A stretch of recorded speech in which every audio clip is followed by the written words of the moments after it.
अगर आप हिस्ट्री देखें हिंदुस्तान की आज़ादी के बाद 1947 के बाद जब हमारी आज़ादी हुई, सबसे पहला हमला किसने किया हमारे ऊपर?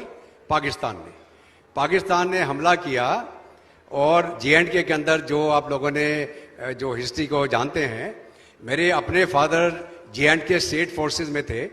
और उस समय जब ये जितने रजाकार और पाकिस्तान की आर्मी भेस बदल के J&K के अंदर, श्रीनगर के अंदर आए, उस समय J&K स्टेट फोर्स खुद लड़ रही थी। और जब महाराजा ने सेशन के कागज के ऊपर साइन कर दिया, उस समय तुरंत इंडियन आर्मी को मोबिलाइज करके श्रीनगर में एयरलिफ्ट किया गया।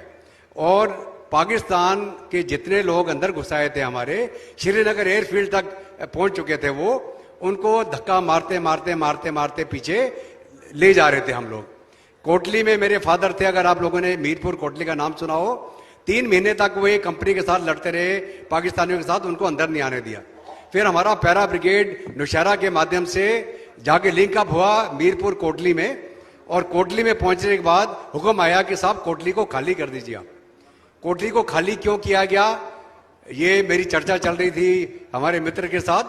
तो ये किसको मालूम नहीं, जो कोटली हमारी फौज कब्जा करके बैठी है उसको छोड़ दिया गया, क्योंकि हुक्म आया कि हमें मीरपुर कोटली पुंछ रजौरी से कोई लेना देना नहीं है, ये हमारी जो डोमिनेशन एरिया है उससे बाहर है। और डोमिनेशन एरिया कौन सा? श्रीनगर वैली। और कौन थे उस समय? शेख अब्दुल्ला या जो भी थे जिनका इन्फ्लुएंस था, उनके चलते मीरपुर कोटली पुंछ तक, पुंछ को एक ब्रिगेडियर प्रीतम सिंह ने बचाया। लड़ाई खत्म होने के बाद उन ब्रिगेडियर साहब का कोर्ट मार्शल कर दिया गया। जब इंडियन आर्मी पाकिस्तान की फौज को धक्का मार के पीछे कर रही थी, यूनाइटेड नेशन में कौन गया? पाकिस्तान की हिंदुस्तान। तो हमें सोचने की बात है, नहीं तो आज के दिन में कोई लाइन ऑफ कंट्रोल नहीं होती। पूरा जो हम पीओके बोलते हैं, अभी हिंदुस्तान का ही होता वो। दूसरा बात, अभी जब 1962 में चाइना के साथ हमारा युद्ध हुआ, उस समय इंडियन आर्मी की तैयारी ही नहीं थी। इंडियन आर्मी की लीडरशिप, इंडियन आर्मी के उस समय के जनरल, इस प्रकार के लोग लगा दिए गए जो रिश्तेदारी में थे, जिनको कोई एक्सपीरियंस ही नहीं था फाइटिंग इन माउंटेन्स और उस तरह की युद्ध का।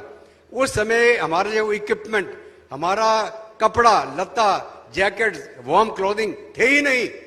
प्लेन्स में से उठा के हमारी फौजियों को वहां हाई एल्टीट्यूड में भेज दिया, वलोंग से लेके चसूल तक। तब भी इंडियन आर्मी ने जहां लड़े, ऐसी मुंह तोड़ की मार मारी चाइना को, वो आज तक याद रखता है। लेकिन जहां पर वो हम तैयार नहीं थे, हम सरप्राइज हो गए, लीडरशिप नहीं थी, वहां पे जरूर इंडियन आर्मी को पीछे आना पड़ा। आप आज 71 की लड़ाई हमने पूरा हमला करके ईस्ट पाकिस्तान वेस्ट पाकिस्तान अलग कर दिया, बांग्लादेश आजाद हो गया। 93,500 PW हमारे कब्जे में। आज की हम बात करें, IC-814 हाईजैक हुआ, वहां गया कंधार, कितने पैसेंजर थे उसमें? 180। पूरे दुनिया के घुटने टिक गए कि साहब हमारे रिश्तेदारों को बचाओ, हमारे बच्चों को बचाओ। आज के दिन में 200 हॉस्टेजेस हैं कहां? हमास के पास, इजराइल के। पूरी दुनिया उसके पीछे लगी, हम कैसे इन हॉस्टेजेस को बताएं। आप सोचें, 93,500 PW हमारे पास, और हमने पाकिस्तान के घुटने नहीं टिकाए, हमने J&K का मसला हल नहीं किया, वो मसला आज तक चल रहा है। उसके बाद में जो कार्रवाई हुई, उग्रवाद, जहां बम वहां बम, 26 जाना, क्या रिस्पॉन्स दिया? कुछ नहीं। उसके बाद उड़ी हुआ, पुलवामा हुआ, रिस्पॉन्स गया, उसको पता चल गया। चाइना ने गलवान में कोविड के दौरान ये सोचा कि अब तो हिंदुस्तान को हम पीट लेंगे, कोविड के चलते मोबिलाइज नहीं कर पाएंगे। 15 दिन के अंदर 50,000 फौजी इंडियन आर्मी पहुंच गई वहां पर गलवान में, और चीनियों को पीट पीट के मारा वहां। चीन एक सुपरमैन बन चुका था, पूरी दुनिया डर रही थी चीन से। जब चीनी पिटे, दुनिया ने देखा हिंदुस्तान की फौज ने चीनियों को पीटा, चाहे डोकलम में हो चाहे गलवान में हो। ये रिस्पॉन्स आज के दिन में हिंदुस्तान का।